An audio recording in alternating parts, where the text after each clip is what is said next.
Hi there and welcome. Welcome to your Zoom tutorials, the advanced functions. This is the third in the series of three. We've already covered Zoom the basics. We've already covered Zoom free versus paid and some of the functions there. I will just let you know some general housekeeping. Let me send you over to screen number 2. We covered some amazing topics the past couple of days. We have covered how to share your screen, how to use the whiteboard function, and if you're listening to this now, I will send all of those recordings straight over to you. But today, as usual, there's the Zoom housekeeping, and I've got some wonderful freebies to share with you. We have got, which I'll send right over to you. Oh, bear with us, there's a couple of people just joining us. Excellent. So today we are going to be covering a couple of key topics, and then I've just had a couple of emails backwards and forwards about Zoom security, so we will cover that off at the end as well. As always, if you've got any questions, please do fire them into the chat box or give me a wave and we can answer those as we go along. I really want to walk you through the wonders of the advanced functions of Zoom, which includes polls and how to use those to really create an interactive area when you're using Zoom meetings, and how to use the breakout room function. In a normal event, be it a training or a workshop, as well as using things like flip charts and PowerPoint, you often will break people into smaller groups and set them tasks for discussions. Well, using the breakout room function is a really cool way of doing that. You can get people, making sure they're engaged. It's really hard to open up a Zoom chat, Zoom meeting, and then walk away from it when you're sending people into breakout rooms quite regularly. It's a really good way to build the interaction, build that community and connection with your delegates and participants. And we'll cover off a little bit about how to make your web package and your web product stand out a little bit. Everybody's moving online at the moment, so how do you go about making yourself stand out and making yourself heard? So super easy. First one we'll cover is Zoom polls. Now I really like this for things like sessions that are products for prospects. So really trying to find out what your community want, what people are struggling with, what themes you might want to cover in future sessions. Polls are really handy. Now they do require a little bit of front end admin. So you will need to, head over to your Zoom dashboard, and that is on the Zoom platform on either laptop or desktop is the easiest way to find it. And you'll set up a meeting, and as long as you've got the polls toggle selected in your settings, you spin down to the bottom of any meeting. You'll see this box here, which says that you have not created any polls yet, and a little add button. So you set up your meeting, you set the time and the date and all of your usual functions, and then you can come in and add your poll questions as a secondary function. You click that add button, you get this little pop-up which asks you for a poll title, fairly logical. It asks you for your poll question, and then it asks you for your preset answers. Now remember, the limitation with polls is it doesn't allow for free text. It really relies on you front-loading a set of questions and allowing for all opportunities. Now you can load, I think the maximum I've managed to load is 20. I think people might get quite bored after 20 click buttons, but you can keep adding those questions. There's a cheeky little button that allows you to have those answers anonymously, which depending on your audience might be useful, but you just go ahead and type your answers in, and then you get to the bottom of the page and click save, and they are all ready and preloaded to launch. So when you're in your webinar, you'll notice that there's a button just on your bottom toolbar that says polls. You hit that button and it brings up your questions that you have pre-entered and your main poll question, and you simply hit the launch poll button. Everybody in your room will then see the same pop-up, and they see it in green. They will go through and click their answers, and you can actually monitor the time that you've had your poll running for, and you can see the answers as they come in. And you can end that polling whenever you fancy, whenever suits you. If there are multiple questions in there, literally as they click an answer, the next question will appear for them, the next question will appear. It will let you know how many of your participants have actually responded, so you can judge when to turn it on and off. And then as soon as you end the polling, you also get a share button. So you can instantly share the results to the group if that's something that you want to do. It also gives you a save option as well. So you can save that for future content creation or potentially future webinars as well. So that's polls. It's a good little warm up, especially in these times. I've been kind of using them to check in with people. How are they doing at the moment? How are they feeling? Rate yourself on a scale of 1 to 10. How stir crazy are you? And it seems to be working quite nicely. The other function that I absolutely adore, and this is the main reason I use Zoom meetings rather than webinar, is the breakout room function. Now again, you have to make sure that in your settings platform in the main Zoom page that you have toggled on the breakout rooms function, and then you'll see it appear on your bottom toolbar, and it's the square that's divided into 4 squares. It's a little bit daunting when you do this for the first time, so I really recommend that you get some friends or some very amiable colleagues together and set this up to test it and play with it for the first time. You will press that button when you're ready to split people into rooms, and you get a pop-up into the center of your screen that asks you how many rooms you want to generate. So if you've got 10 people in a room and you want to split them into groups of 5, you'll only have 2 rooms. And you click that button and it creates the rooms automatically for you. And you'll have a number of rooms. So you might have room 1 and a list of names, room 2 and a list of names. And then as soon as you're ready, you hit the button that says open rooms. And all of your delegates get a little pop-up in their screen that says the host has invited you to join a meeting room.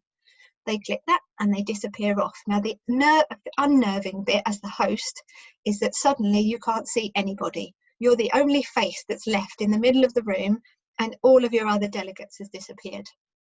But you can see them and they get a little green light next to their name in this box here that says that they're in the room and they've found their way there in a quite straightforward way. You have the option of moving people within the rooms, and just before you hit launch, you can shuffle those around as well. So yesterday I had a really large group of people, but I wanted to make sure there was a facilitator in each of those rooms. So I allowed Zoom to do its thing and split people out automatically. And then I just picked up the facilitators and dropped them into different rooms to make sure I had an even spread throughout the groups. And you might know your delegates really well, and you might know different personalities that would be great for different rooms. You can either do that here, or you can do it in the settings function. If you know who's going to be on the call and you've used the Zoom sign up button, you can actually preload who goes into what room. But it's super straightforward to do it in meeting. And in session, it takes literally a couple of seconds. I can also, this button here that says it's blue at the moment and says assign, when everybody's in their room, that changes to join. So the delegates experience the same screen as you're seeing now as a participant with a couple of added features. You have a button that says ask for help. So if someone hits that button in a breakout room, it pops up on my screen that Simon in breakout room 2 has asked for some help. I can hit my blue button that's changed to join and hop over to their group. I can see what's going on in their group. I can see who's sharing their screen, who might be using their whiteboard to collect their group data. They can ask me the question and I can hop back out again. The other really cool function is that you get a button in the bottom left corner when you've got this active that says broadcast. You can type in their messages to everybody in all of the rooms all at the same time. So you might want to broadcast to them, here's a reminder of the question that you should be answering. Or if you finish that question, think about X, Y, and Z. Or you've had 5 minutes, you've got 5 minutes left to wrap up those conversations. So really, really useful pieces of kit. People have always got the option to return. They see a toolbar at the bottom that says return me back to the session, and I can manually end the sessions from this end as well. a really nice little feature. And I was going to, if you're open to it, just answer this quick question, bear with me. If you're open to the idea, I will split you into breakout sessions just so you can see what the inside looks like. Can I get a show of hands of who's used breakout rooms before? Yeah, you both have. Awesome. I won't stuff you into breakout rooms then. The free version does have breakout rooms. So just so you know, and actually it has polling as well, but just remember with the free version, if you're in a group setting, you've only got 40 minutes. So you need to make sure that those groups are short and sharp and very active, and that you're getting through your material very quickly. Otherwise you're going to run out of time. I did notice the other day, I had a couple of clients who actually phoned Zoom and said, I am looking at upgrading, but I'm not sure if I'm going to use all the functionality. They said, no problem, here, try it for free for the first month. So if you're thinking of temporarily moving your business online just to get you through this period, it's well worth giving Zoom customer service a call. I know it's only $11.99, but if we're all bootstrapping at the moment, it's a good little money saver potentially. Are there any questions on polls and breakout rooms? Have you had any struggles with them, any tweaks or queries? Feel free to unmute yourself if you've got a question or bung it in the chat box. I've only ever used it once, so for an online meeting last week. And how did it go? It seemed fine. I think it was a bit like, yeah, a bit unnerving when they disappear, and I didn't pop into the group, but I did do broadcasts and stuff. So yeah, it seems like a good feature. It is a phenomenal feature, and it's not uncommon, depending on how stable people's Wi-Fi is, that when you end the group, they should click a button that says that they want to come back to the main page. It's not uncommon that at that point Zoom kicks them out for some reason. We get it with reasonable regularity, but they just hop back in and rejoin. So it's just something to bear in mind if you're a host and you've got a waiting room, that when people are rejoining, really keep an eye on your participants button, on your participants box. You might have people in the waiting room that you weren't expecting to be there because they've been booted out and are trying to get back in again. I mean, talking of waiting rooms, I tend not to do waiting rooms because I don't know, maybe there's a trick. Because when you're doing when you're doing full screen and trying to present, I had this last week. I had like 15 people on a call, and people kept asking to join, and you're like literally mid flow, and I had real problems because you got to go up to the top to try and let them in, and for some reason when you're full screen, I found it really difficult to do that. There's only, the mouse was trying to do full screen when you're doing like PowerPoint. It can be definitely be a struggle. So you'll notice that when I show you PowerPoint, I don't run it as a PowerPoint. No, you're not running full. You're not running as. Yeah, no, I had to quit. Had to sort of escape and then go in. Yeah. Yeah, okay. It makes it a real pain. And the other big suggestion is bring someone on as a co-host, or bring someone in and make them the host, because you can still share your screen. But you can make someone else the host so they can do all of the participant management. They can do the admitting, and you can lock your room at the. Sometimes I do it if I'm doing a workshop and it's really valuable content. If people haven't turned up before the 10-minute mark, I'll lock the room at 10 minutes. So then if anyone does join the waiting room, it says that they've effectively missed it. If I'm only doing a 45-minute session and they're 10 minutes late, chances are they've missed a good chunk of it anyway. So that's always an option as well. But yeah, waiting rooms, depends what works for you. If you've got somebody to help, it can be brilliant. Otherwise, just getting them to join in. Just turn off their bing bong if you're having them join themselves automatically, because that's really annoying. That sound on entry. It's all right for me, I can tolerate it, but I know some participants, it absolutely drives them bonkers when they hear bing bong every time somebody's Wi-Fi kicks in or out. Okay, thanks. You're very welcome. So I've just got some activities, as we like to end every session with activities to start off your practice. Essentially start mocking up some meetings, or if you've got a really supportive team, start playing around with these functions with them. It's a really good learning experience to be in the breakout rooms as well as running the breakout rooms.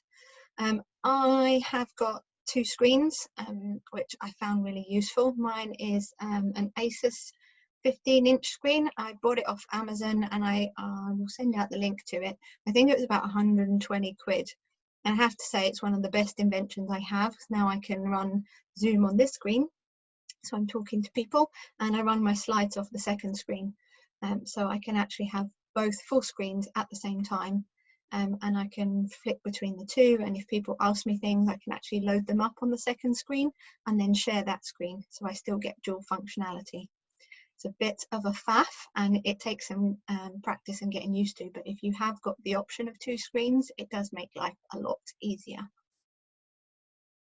The other thing I wanted to cover off, and a few people had asked me and said, I want to start sort of nurturing leads. I can't really do my typical networking at the moment to get some leads in.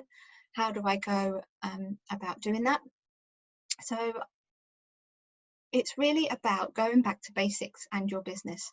Who is your target client? What are their main pain points? And how do you speak to them normally? And then potentially going and asking them and saying to them, look, I've got some time on my hands at the moment. I'd really love to give you some value. What can I offer you that's going to be of help?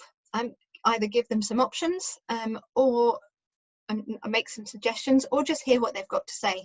If people are fed up with tips on how to work from home, maybe don't do a webinar on that. Maybe think about how to manage change, or how to align your business. I'm just looking at who we've got in the room. How to align your business after the coronavirus all happened, or what you can be doing to review your business right now, or things you can be doing in your personal life that help you get control of the situation at the moment.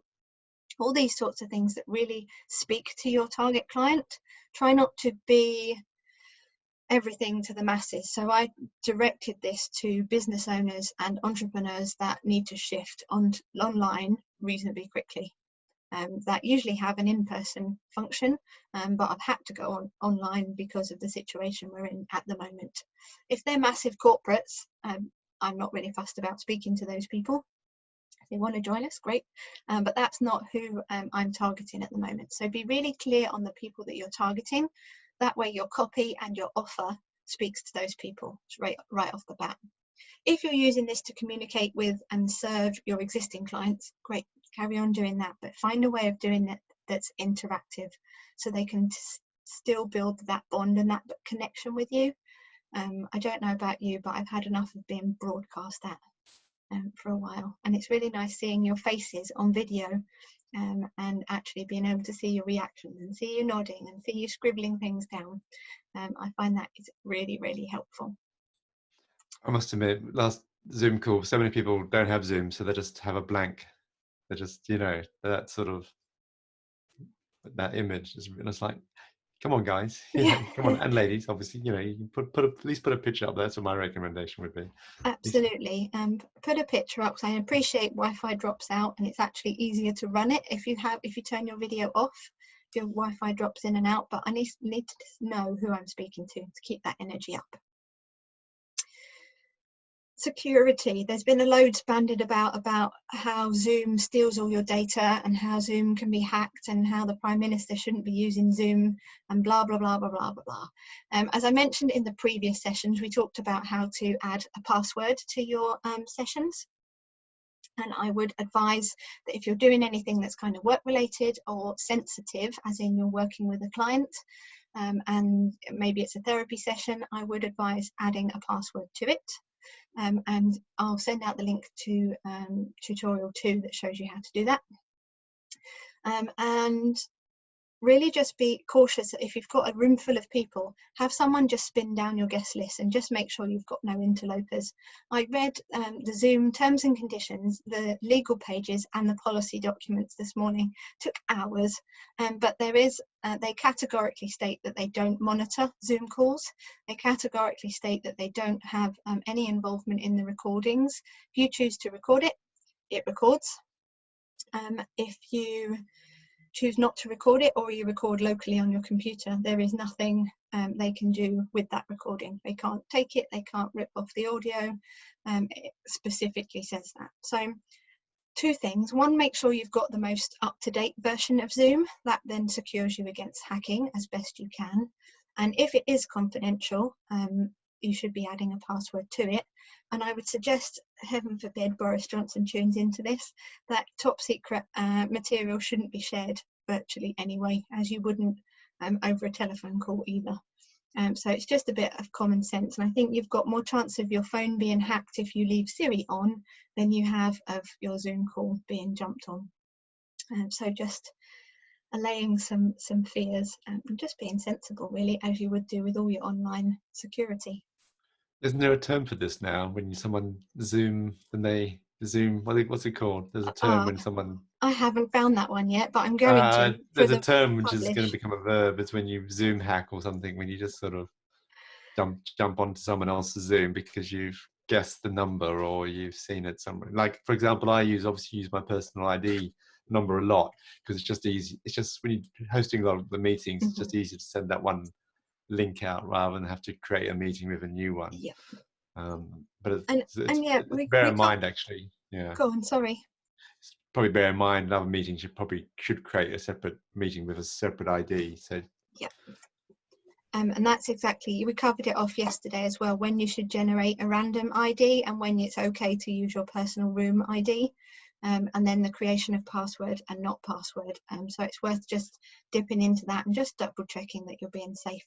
And I mentioned if your kids are using Zoom for anything, make sure they've got a password set up so that you know you've got 30 kids and their classmates and no randoms in the room, just to keep them extra safe. It's all right, I haven't had a meeting that big yet to worry about people who are Zoom hacking. Yeah.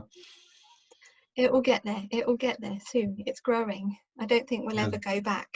So that was all I had on my list to cover. I've got a couple of minutes before I need to jump onto another call. Is there anything you need from me in this meantime? No, I think I saw the email with the links. Sorry, I did join yesterday, but obviously you had a Wi-Fi issue, so I had to jump off. Yesterday we had problems. I couldn't. It was just frustrating for you as well as for us. It's like, no, okay, I'll drop off. And thanks for the recording's great, just for referral. Excellent. And I'll send the full set out later tonight with a load of freebies that will get you up and running. Thank you. Appreciate it. You're very welcome. Well, have a wonderful day, and I will catch you all very soon. Cheers. Take care. Take care. Thanks, Lorna. Bye. Bye.